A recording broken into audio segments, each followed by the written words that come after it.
Yun, may tanong si Idol Wang Tung Lang. Ang tanong po niya ay, pwede ba Idol mag-advance payment dyan? Wala bang effect yun sa next salary loan? Lalaki pa po ba yung next salary loan offer? Yun, shout out sa iyo Idol. Salamat sa iyong tanong. Punta tayo dun sa mag-advance payment para sa iyong salary loan. Yun Idol, kung gusto mong mag-advance payment, pwede naman po yun. Ang una mong step po na gagawin ay kailangan mo pong tumawag muna sa RCBC Credit Hotline para po makapag-request ka po ng pre-termination fee. Yan, ibig sabihin, makapag-request ka ng termination fee, mayroon pong bayad po yun. Kasi po, tatapusin mo po ng maaga yung contract ng iyong loan. Yun. Bali, ang termination fee po ay nagkakalaga po ng mga nasa 500 pesos po. Mga ganun po. So, kung 4,000 po yung balance mo at nag-request ka po ng termination fee of contract at gusto mo na po siyang i-fully paid or i-advance payment, mag-add ka po ng mga nasa 500, 4,500 po. Yan. So, balik po tayo dun sa wala bang effect yun sa next salary. Kung magpo-fully paid ka po, hindi naman po ibig sabihin nun ay hindi ka po makakapag-loan. Meron pong pagkakataon na hindi po agad lumalabas yung offer, yung next offer kahit po fully paid ka na po ng maaga.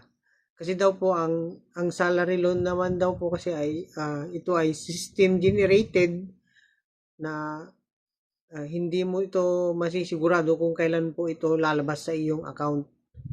Yun po yung sabi sa amin ng isa sa mga nakausap po namin customer representative po ng RCBC Credit. Yan.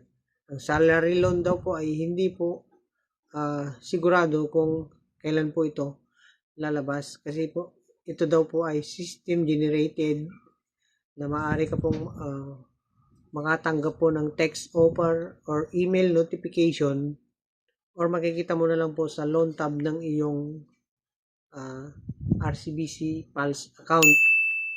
At tungkol naman po doon sa lalaki po ba yung next salary loan offer?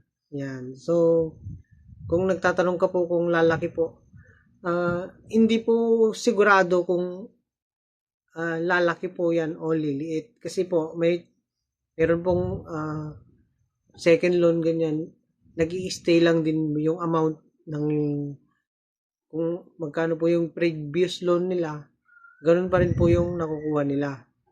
Meron din pong pagkakataon na tumataas po.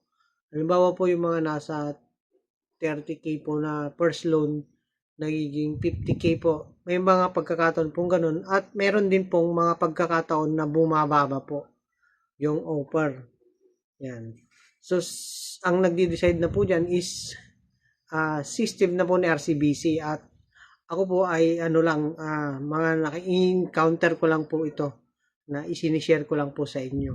Yun. So, sana po nakatulong po ako sa inyong tanong, Idol. Yun. Kita-kits ulit next video.